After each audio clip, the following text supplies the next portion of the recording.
Thank you very much.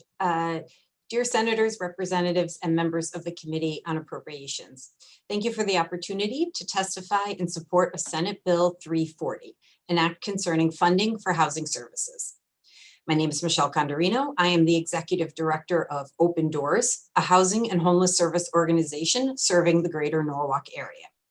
I am here today to respectfully request that the state enact a law requiring state agencies to ensure that funding levels for homelessness and housing assistance services reflect the true cost of these professional services, including paying competitive wages and benefits to frontline workers who staff shelter.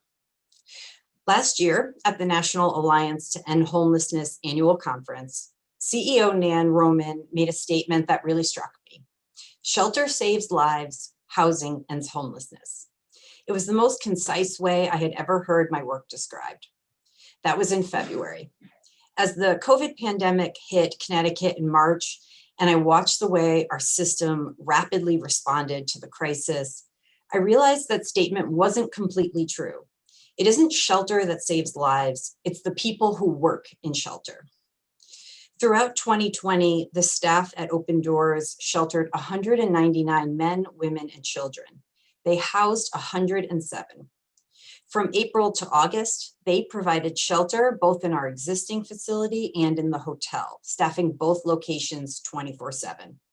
And we are not alone. Across the state, homeless and housing service organizations have been fighting for years to combat homelessness. We have consistently decreased the number of those experiencing homelessness and are one of the few states to end veteran homelessness and make aggressive steps to end family homelessness. We have made Connecticut leaders in the nation when it comes to homeless and housing services, and in doing so, we have made our communities safer, happier, and healthier places to live for all residents of the state. We are a system that the state should be proud of. And yet, despite the core services we provide for the state, over the last 10 years, our state contracts for shelter have actually decreased. We must prioritize adequate funding to homeless service organizations so that every employer is able to provide their staff with a safe working environment and living wages.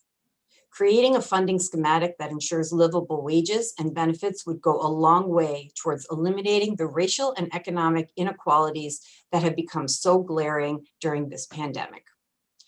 Due to our current funding levels at Open Doors, 40% of our staff are making $15 or less. Homeless service providers should not have to worry about becoming homeless themselves. S.B.340 is a bill that will require the state to set rates which reflect the optimal and sustainable costs of operating an emergency crisis response system to serve everyone who is experiencing a housing crisis. It will require the state to set new rates which reflect the optimal sustainable costs of the services and operations provided to end homelessness. This review must consider living wages, overtime, hazard pay, fringe and benefits, and other personnel costs such as supervision, supplies, staff training, and professional development, technology, and administrative supports. Michelle, thank you so much for, thank you so much for the opportunity to speak. Thank you very much for staying late on a Friday evening, and we graciously hope for your support.